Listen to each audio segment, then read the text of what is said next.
Welcome to Jewish Inspirational Stories. Just looking around the world right now, it's obvious that we're in the times of Mashiach.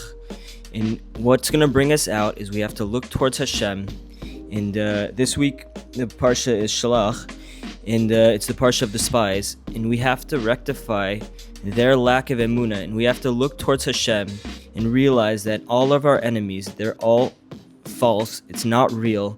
It's all set up from Hashem for us to turn to Him.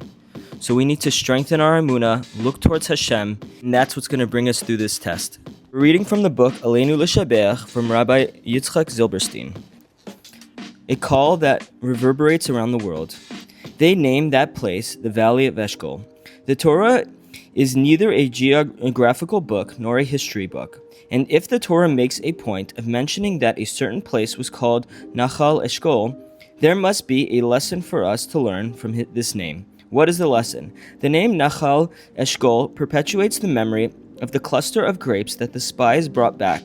So perhaps the Torah is informing us that a person's actions leave an impact for generations. This concept is decidedly encouraging because it teaches us that every person and every action of every person is very significant. A Jew can accomplish great things and bring about major transformations into the world, not just for himself, but for many others as well.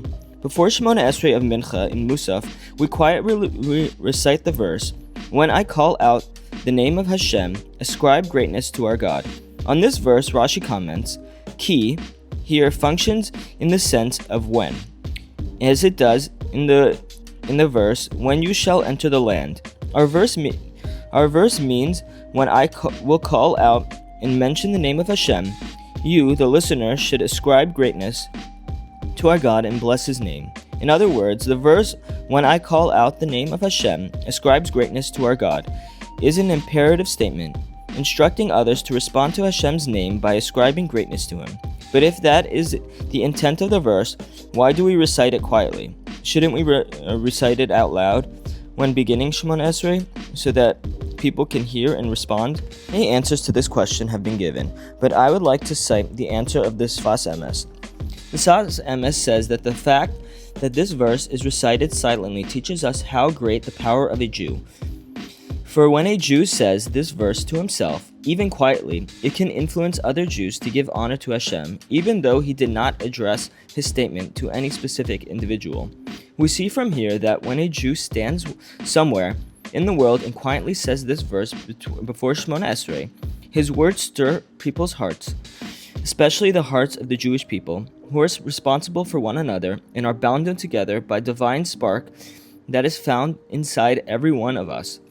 That is precisely what we are praying for in the verse, "When I call out the name of Hashem, ascribe greatness to our God."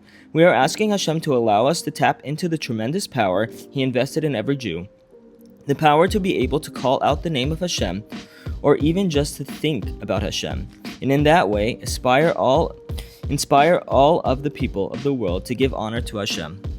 The following scenario is not uncommon. We encounter an unaffiliated Jew who is so distant from Judaism that we can conclude that he no longer has any Jewish spark left in him. But then, at a later point, we meet him in Shul, holding a traditional bar mitzvah for his son. Such a thing can happen only because Jews stood somewhere in the world, fervently recited the verse, "When I call out the name of Hashem, ascribe greatness to our God," thereby igniting a spark of holiness to another Jew in another part of the world. Even if the person says that he is coming to Shul only for a bar mitzvah, that is his son donning tefillin only once, in honor of the occasion, there is no way of knowing what the future holds. It is very possible that in the merit of this one-time mitzvah of tefillin will spur him to greater levels of observance and prompt him to accept the yoke of heaven upon himself, all because of that one Jew who called out the name of Hashem. When a person stands before the holy tribunal after 120, he will be shown legions of students that he taught during his lifetime, many of whom he will not recognize. Since he will be standing in the world of truth, he will first deny that he ever taught these people, and he will say that he has no recollection of them. But then, he will be shown all these were indeed his students, because his actions influenced them positively. Perhaps they were influenced by his recitation of the verse, "When I call out the name of Hashem, ascribe greatness to our God." Or perhaps they noticed that he never spoke in shul and decided to emulate him. Or perhaps they were so impressed by his dedication to Torah study that they were inspired to learn Torah themselves. Remember, we are powerful, and what we do matters, and it's just the Yetzer Hara that tries to convince us that that's not true. Hope everybody has an amazing Shabbat, and hopefully Hashem will bring Mashiach.